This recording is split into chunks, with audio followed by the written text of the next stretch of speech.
Hi friends, Aditi పోహంకర్ ప్రధాన పాత్ర పోషించిన జిద్ది ఇష్క్ వెబ్ సిరీస్ 7 ఎపిసోడ్లతో రిలీజ్ అయింది. డిస్నీ ప్లస్ హాట్స్టార్లో రిలీజ్ అయిన ఈ వెబ్ సిరీస్ జియో హాట్స్టార్లో లభిస్తుంది. తెలుగులో కూడా ఈ వెబ్ సిరీస్ లభిస్తుంది. ఈ వెబ్ సిరీస్లో బర్కా బిస్ట్, రియా సేన్, విభృతి చటర్జీ, శ్వేతా మిశ్రా, పరంబ్రత చట్టోపాధ్యాయ ప్రధాన పాత్రలు పోషించారు. ఈ వెబ్ సిరీస్కి రాజ్ చక్రబోర్తి దర్శకత్వం వహించాడు.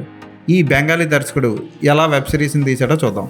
మెహుల్ బోస్ శేఖర్ అనే సార్ని ఇష్టపడుతూ ఉంటుంది. అతను అందరికీ మంచి చేస్తూ ఆడవాళ్ళపై జరుగుతున్న అత్యాచారాల మీద పోరాటాలు లాంటివి చేస్తూ ఉంటాడు. అతను సడన్గా చనిపోతాడు. అతని చావుకు కారణం ఏంటో తెలుసుకోవడం కోసం మెహుల్ ఏం చేసింది అన్నదే కథ. షీ 2 ఈ 2 వెబ్ సిరీస్లు చూసిన తర్వాత అదితి పోహంకర్ ఎక్స్పోజింగ్కి, ఆమె చేసిన స్కిన్ షోకి పడిపోని మగాడంటూ ఎవరు ఉండడు. అయితే అలాంటి వెబ్ సిరీసే ఇది అనుకొని ఈ వెబ్ సిరీస్ చూసారా, కింద పడి కొట్టుకుంటారు. అంత ఘోరంగా ఉంది వెబ్ సిరీస్. పరమ బోర్ కొడుతుంది, చిరాకు పుట్టిస్తుంది. రియా సేన్ లాంటి అందమైన హీరోయిన్ పెట్టుకొని కూడా ఎక్కడ కూడా ఎక్స్పోజింగ్ కూడా లేకుండా చాలా పద్ధతిగా తీశాడు వెబ్ సిరీస్ని. దానికి దర్శకుడిని అభినందించవచ్చు. పరంబ్రత చట్టోపాధ్యాయ శేఖర్ మాస్టర్ పాత్రలో నటించాడు. ఆ పాత్ర ఏమంత ఆకట్టుకోదు, అంత గొప్పగా ఉండదు, కొత్తగానే ఉండదు. ఈ కథలో మొత్తం అన్ని పాత్రలు కొత్తగా ఉండవు.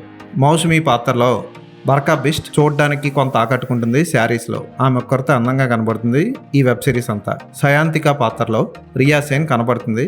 ఓవర్ యాక్షన్ చేస్తుంది, బాగానే చంపేసేళ్ళ అన్న ఫీలింగ్ కలుగుతుంది ఆమె చనిపోయిన సన్నివేశం చూశాక. ఈ వెబ్ సిరీస్కి స్క్రీన్ ప్లే పెద్ద మైనస్ పాయింట్. రొటీన్గా సాగుతుంటుంది, పెద్దగా ట్విస్ట్లు ఉండవు. క్లైమాక్స్ని కూడా చాలా రొటీన్గా వరస్ట్గా తీశారు. ఇక విలన్గా నటించిన సుమిత్ వ్యాస్ సిద్ధార్థ పాత్రలో ఓకే అనిపిస్తాడు. పెద్ద కామందుడు అన్నట్టు చూపిస్తారు కానీ అతను అక్కడ కామంతో చేసిన పనులేం కనబడవు వెబ్ సిరీస్లో. ఒక్క రాక చెల్లిని మోలెస్ట్ చేసే సన్నివేశం తప్ప. అంత పెద్ద ఆఫీస్ నడుపుతూ సిద్ధార్థ్ చేసే వెధవ పనులు జనాలకు తెలియకుండా ఉంటాయా? క్లైమాక్స్లో కాళికాదేవిలా విలన్ను చంపేసినట్లు చూపించడం కామెడీగా అనిపిస్తుంది వెబ్ సిరీస్ అంతా చూసిన తర్వాత. టైం వేస్ట్ చేసుకోవాలనుకుంటే ఈ జిద్ది ఇష్క్ అంటే మొండి ప్రేమ అని అర్థం. ఈ మొండి ప్రేమను చూసి తల బాదుకోండి. ఫోటోగ్రఫీ ఓకే, ఎడిటింగ్ చాలా చేయాలి, అనవసర సన్నివేశాలు ఎక్కువ. ఒక్కొక్క ఎపిసోడ్ 25 నిమిషాలే ఉంటుంది. అవి అన్నీ కలిపి 7 ఎపిసోడ్లు ఒక సినిమాగా రిలీజ్ చేసి వదిలేయచ్చుగా.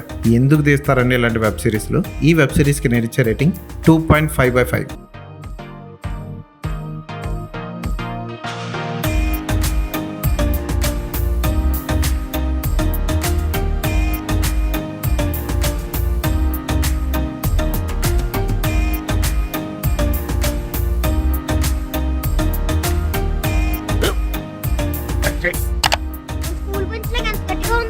కొట్రా, కొట్టు, పర్లేదు, కొట్టు.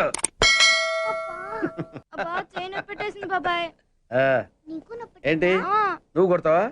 కమా బీట్ మీ యార్. వాణ్ణి నేను కొట్టడం లేదమ్మా, వాణ్ణే నన్ను కొట్టమంటున్నాను. నువ్వేం కంగారు పడక్కర్లేదు. అడుగుతావేంటి?